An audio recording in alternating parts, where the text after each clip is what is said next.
जय हिंद दोस्तों, स्वागत है आपका अपने चैनल गोला क्लासेस एंड स्किल्स पे। जैसा कि आप सभी लोग जानते हैं, हमने एक रिवीजन सीरीज स्टार्ट की हुई है और आज उस रिवीजन सीरीज का 4th वीडियो लेकर आ चुके हैं हम आपके साथ। आज हम पढ़ने वाले हैं वैल्यूज एंड डाटा टाइप का सेकंड पार्ट है ये। आज हम इसमें डाटा टाइप पढ़ते हैं, ठीक है। What are data type? Data type are data storage format that can a variable can store to the specific operation. मतलब डाटा टाइप एक ऐसी चीज है कि जिससे हम वेरिएबल का डाटा टाइप, मतलब जैसे हम दूध लेने जा रहे हैं, अगर आपको 1 किलो दूध चाहिए तो आप उसकी डोलची लेके जाओगे 1 किलो की, 1.5 किलो की, 2 किलो की, ठीक है।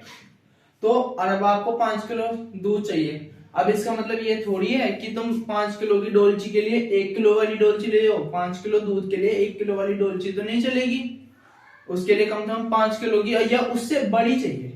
तो हमें डाटा टाइप ये समझाना चाह रहा है कि बहुत सारे टाइप हमें बताता है कि स्टोरेज फॉर्मेट कैसा होता है वेरिएबल्स का, ठीक है। आइए, अब इसके दो टाइप हैं।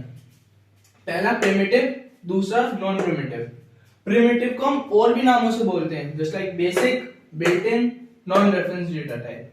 और उसी तरह नॉन प्रिमिटिव के भी 2-3 नाम आ जाते हैं बोर्ड्स में, अलग अलग नाम से पूछ लेते हैं, बच्चों को पता नहीं होता, बच्चे पढ़ के जाते हैं। कभी कभी आता है कंपोजिट डेटा टाइप, ठीक है। तो इसलिए तुम तीनों चारों नाम अच्छे से पढ़ लेना। Non primitive, derived, composite and reference data type, ठीक है।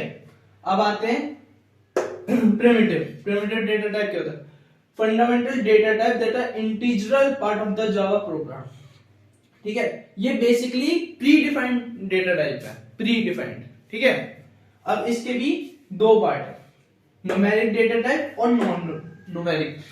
न्यूमेरिक जैसे कि आप नाम से समझ ही रहे होंगे, न्यूमेरिक इसमें टोटल 6 तरह के डेटा टाइप होते हैं। डिवाइड हो जाते हैं पहले तो इंटीजर और फ्लोटिंग में, ठीक है। अब इंटीजर में भी 4 डेटा टाइप होते हैं इनके। बेसिकली यहां से स्टार्ट होता है, पहला बाइट, दूसरा शॉर्ट, तीसरा इंट, चौथा लॉन्ग। इसकी वो भी पूछ ली जाती है कि इसका वो क्या है, मेमोरी अलॉटेड, ठीक है। स्पेस, तो इसका पहले बाइट का है 1 बाइट लेता है, शॉर्ट 2 बाइट लेता है, इंट 4 बाइट लेता है, लॉन्ग 8 बाइट लेता है। अब इतना तो मैं मानता हूं तुम भाई 9th-10th में देख रहे हो ये वीडियो, तो 1 बाइट में कितने बिट होते हैं? चलो मैं लिख देता हूं, किसी को नहीं पता।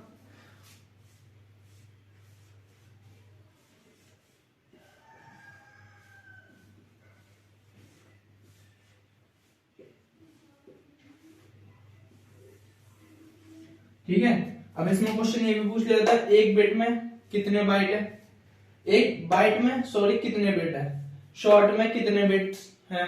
तो ये उस हिसाब से 8 से मल्टीप्लाई कर देना, ठीक है। अब इसकी एक बार रेंज भी पूछ ली जाती है, इसकी 128 से 127, शॉर्ट की रेंज है -32768 से 32767 तक, इंटीजर की है -2 की पावर 31 से -2 प्लस 2 की पावर 31 -1 से। ये यहाँ पे ऐसे क्यों हो रहा है? क्योंकि यहाँ पे एक बीच में 0 भी आता है ना, इसलिए, ठीक है।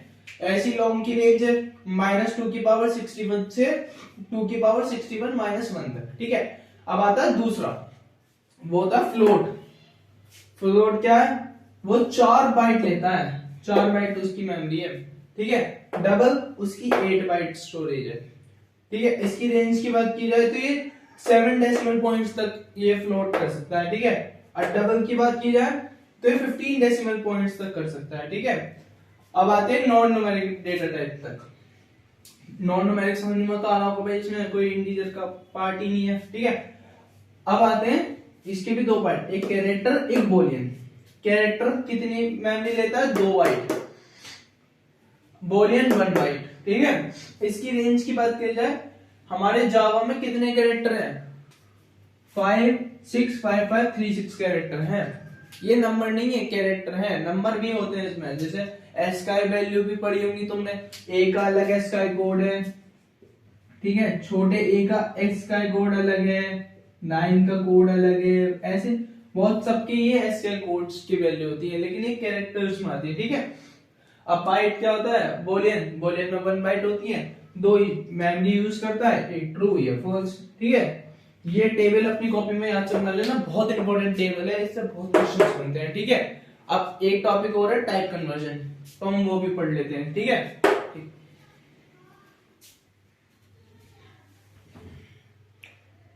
तो आइए दोस्तों, अब हमारा एक और रह गया है non primitive data type. Non primitive data type, derived, composite, reference data type, इसके और भी अलग नाम है, ठीक है।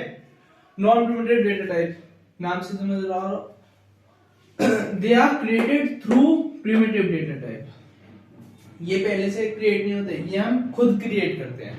दे are created through data type, primitive data type. इसके एग्जांपल्स हैं कुछ, क्लास, एरे, इंटरफेस, ठीक है। इसमें और इसमें डिफरेंस आता है तो थोड़ा सा देख लेना। अब बाकी एक हमारा टॉपिक बच रहा है टाइप कन्वर्जन, वो भी हम पढ़ते हैं अभी। आइए दोस्तों, अब हम इस वीडियो का लास्ट टॉपिक पढ़ते हैं, that is type conversion. What is type conversion? Type conversion क्या होता है? It is the conversion of one primitive data type into another data type. क्या समझे इससे? मतलब टाइप कन्वर्जन एक ऐसी चीज है, एक ऐसी प्रॉपर्टी है जिससे हम एक प्रिमिटिव डेटा टाइप को दूसरे प्रिमिटिव डेटा टाइप में कन्वर्ट कर सकते हैं। अब इसके भी दो तरीके हैं, दो होते हैं, एक होता है इम्प्लिसिट, एक होता है एक्सप्लिसिट। एक होता है कंपाइलर खुद कर देता है, एक होता है कि एक यूजर खुद करता है। अब आइए जानते हैं दोनों का scene. Implicit data type conversion, ठीक है, it is the conversion of one primitive data type into another with the help of compiler. With the help of compiler, ये कंप्यूटर खुद कर देता है, ये कंप्यूटर खुद कर देता है, ठीक है। इसलिए it is also known as automatic type conversion, क्योंकि मैंने बताया अभी ये कंप्यूटर खुद कर देता है। अब इसके एग्जांपल देखते हैं। जैसे अब हमने करा डबल प्लस फ्लोट, तो ये होगा क्या?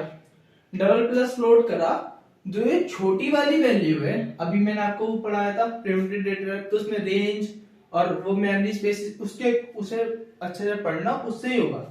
अब भाई आपको पता है फ्लोट कम है, उसकी मेमोरी स्पेस कम है, तो ये पहले से डबल में कन्वर्ट कर लेगा, क्योंकि इन दोनों में से बड़ा कौन है?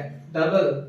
तो जो छोटे वाले को बड़े वाले में कन्वर्ट कर लेगा, डबल प्लस फ्लोट। अब इनमें से बड़ा कौन है? डबल, तो ये फ्लोट को डबल में कन्वर्ट कर, और डबल प्लस डबल तो डबल ही होता है, ठीक है। सेकंड देखते हैं, लॉन्ग और इंट। इनमें से बड़ा कौन सा है? लॉन्ग। तो ये छोटा वाला है वो अपने आप ही लॉन्ग में कन्वर्ट हो जाएगा, छोटा वाला जो है अपने आप में ही लॉन्ग में कन्वर्ट हो जाएगा, तो फिर इसका आउटपुट आएगा लॉन्ग में, ठीक है। तीसरा एग्जांपल देख लेते हैं, इंट प्लस शॉर्ट। अब इसमें से छोटा कौन है? भैया शॉर्ट, बड़ा कौन है? भैया इंट। तो जो छोटा वाला है वो इंट में कन्वर्ट हो जाएगा, ठीक है। अब इन दोनों का आंसर तो इंट ही आएगा भाई, इंट प्लस इंट करोगे तो इंट ही तो आएगा, ठीक है। समझ गए? बढ़िया, कोई दिक्कत नहीं। आइए नेक्स्ट पर चलते हैं, एक्सप्लिसिट टाइप कन्वर्जन।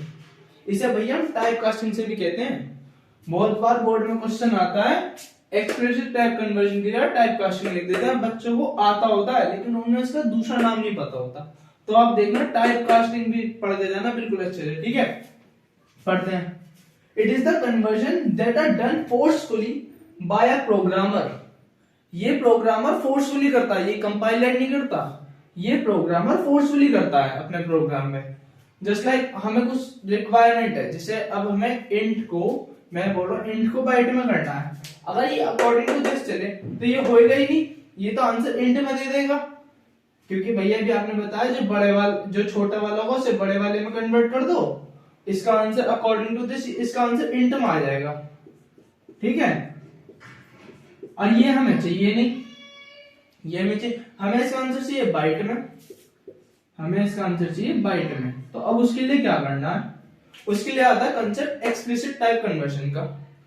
अब हमने क्या बताया? Conversion that are done forcefully by a programmer. अब क्या होता है, ठीक है।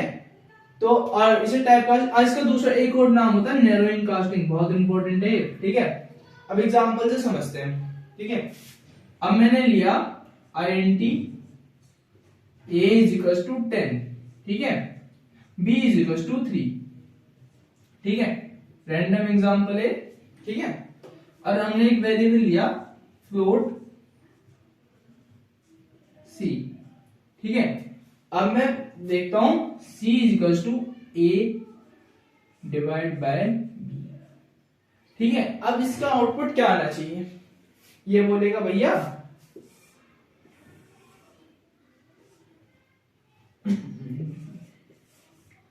ठीक है,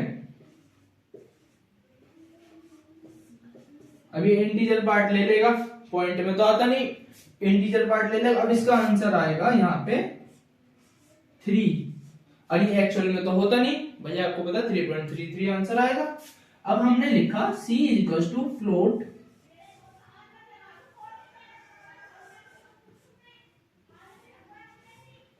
a डिवाइड बाय b।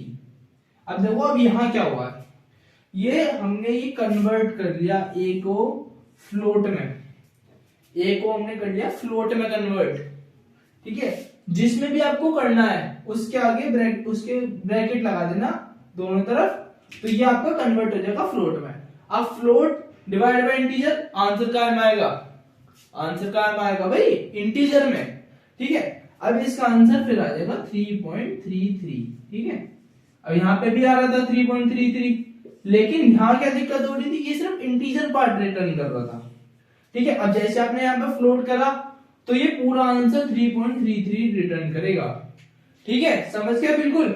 ये था आज का टॉपिक, और कमेंट जरूर करना आपको कैसी ये वीडियो लगी, और इससे पहले की 3 वीडियो हमने कवर कर चुके हैं अपने चैनल पे, उसका भी लिंक डिस्क्रिप्शन में मिल जाएगा। टिल देन टेक केयर, जय हिंद जय भारत।